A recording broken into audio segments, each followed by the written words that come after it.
This is my Sterling by Musicman Ray 5.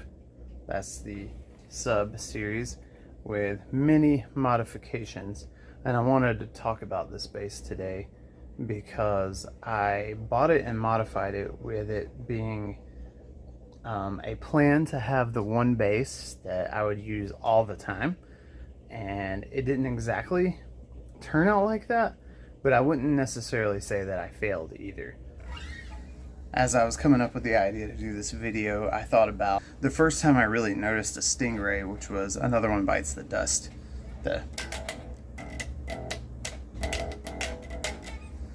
And that song, the sound of the bass not just being a low-end sound that I could hear mixed in with the rest of the music, but a present instrument, really stuck with me. So through the years, I first owned a Stingray. Let me go ahead and say I've never owned a Musicman, and I may never own a Musicman. At my current budget, they're basically just like unobtainable. So when I was young, 17, 18, I bought an OLP for like $100, and that was eventually stolen.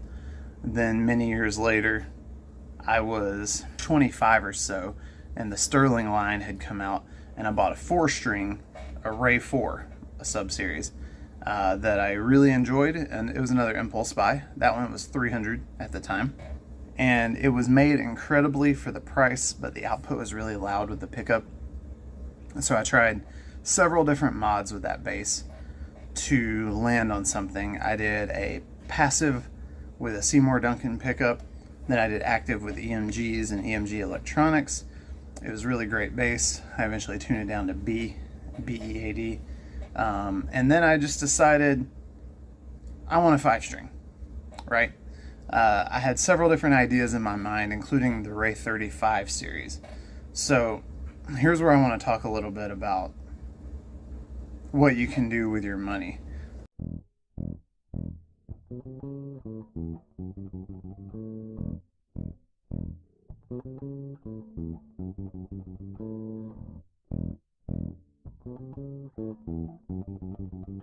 This bass, despite it being the Ray 5 series and them retailing for $400 or thereabouts, I have put over $700 into this, and I didn't really mean to.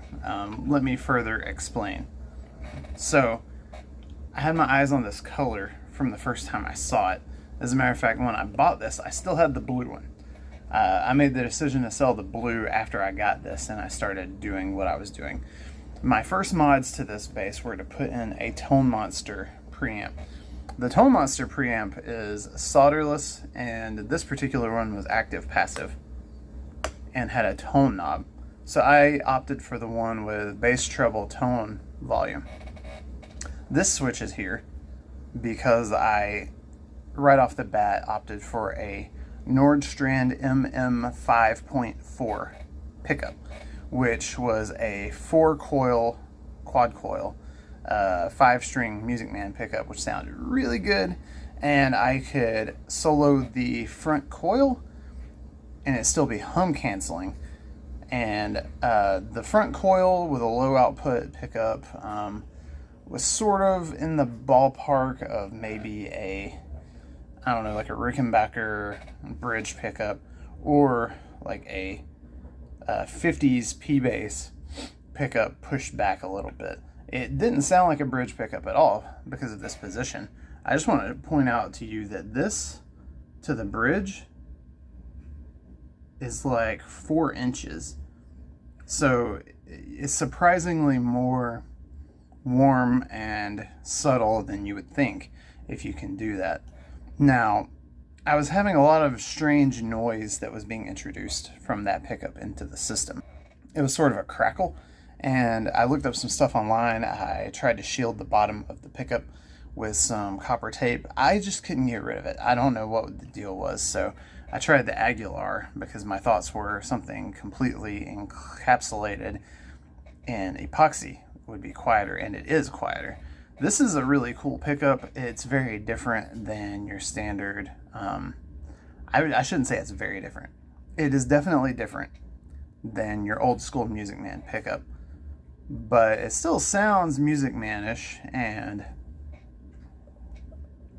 in my opinion, it has a different treble frequency than the Alnico's. It has a little bit more bass end, a little bit more mid-range, probably significantly more mid-range. I don't have any side-by-side to compare, but it's pretty cool. And this combined with a preamp that's not your original Musicman type of preamp gives this a different vibe. I can crank the treble like a lot and it'll sound sort of Stingray-ish.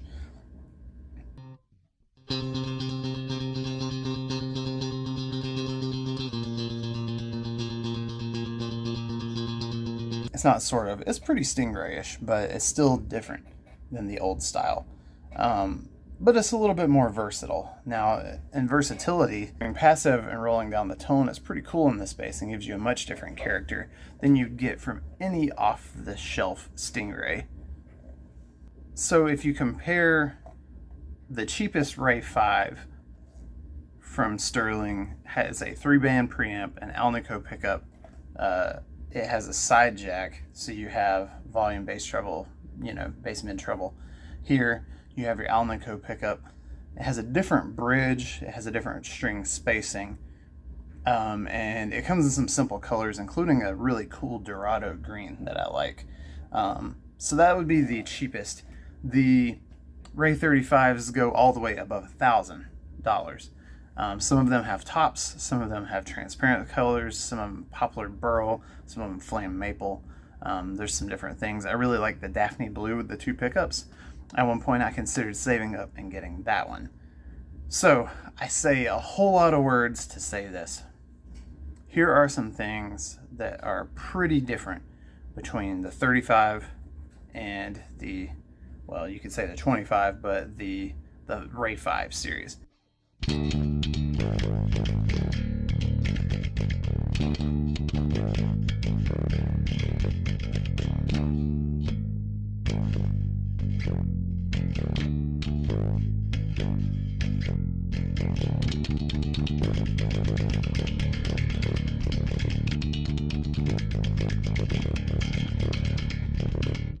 The Ray 5, the sub-series, has a very tight 16 and a half? It's either 16 or 16 and a half millimeter string spacing. This is exclusive to this, meaning if you want this string spacing, you got to get this bass. I don't really know of any other way to do that. So for a lot of people, that automatically means this isn't for them. But for me, I learned 5-string on an Ibanez, and this is exactly the kind of string spacing that my Ibanez sound gear had. Now, another reason I bring this up is the necks on all of these are about the same. Meaning if you get a wider string spacing, your strings get closer and closer to the edge of the fretboard. If you go Google Musicman 5-string bongo, you'll see that a lot of people were having the issue with pulling their string right off the edge of the fretboard. It's like that for their USA bongos and Stingrays that are 5-string. It's the same way for the Sterling Ray 35s. So I wanted to avoid that. Even as this is, I have accidentally pushed the B string off the top here, but that's just sloppy technique. That's just me. I've done that with every 5-string I've had. If I go to do something in this sort of range, it's really easy to push off. Not up here, but in this area. That I can take the blame for that, but I will not have an instrument that actually leads to me doing that more often than I need to, and that was a very good reason for me to get this.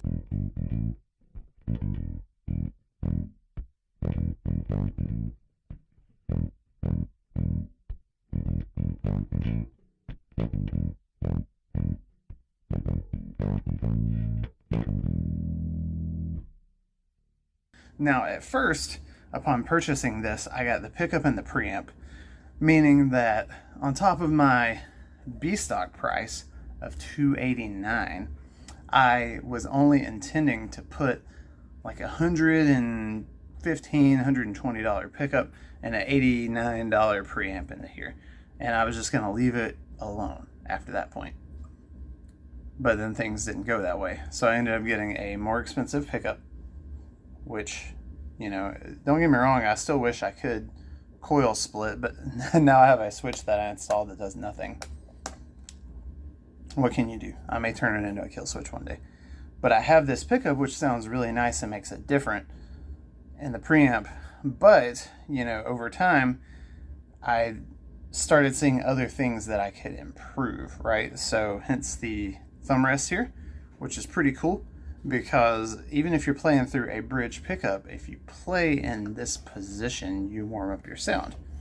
Also, this bridge came as sort of a surprise to me, because my Ray 4, I never had a problem with the bridge. I always liked the bridge. But then this particular one, every time I restrung it, the bridge saddles were just kind of flopping around, and it was really annoying. I don't know how to explain it. I felt like I had to try the all bridge, and it's a really good purchase, but it's a little pricey as far as bridges go. So I wouldn't say that this is the best bet, but it's solid, and it's really nice to set up as well. The brass saddles are, you know, neither here nor there. But here's the last thing. Here's the kicker as to why this ended up being so much money into it. I now have a tone styler, which has 10 positions rather than a tone knob. What happened is the tone knob was a little corroded, and I was just going to replace it, get another potentiometer and a capacitor. But I was thinking to myself, well, let's see if I can make this something very unique. I've already gone down this route to make this less a traditional Stingray. It's pretty far from a traditional Stingray. Let me see what I can do with this. And that was a great idea, because no neck pickup, but I can go passive and roll so much treble off of this thing that this becomes like sub bass only. Pretty interesting. And it doesn't sound like a mud bucker. It sounds, you know, a little bit tighter because it's in this position, but not a lot of twang and clarity. But then I can have all the twang and clarity I want for days because it's still active.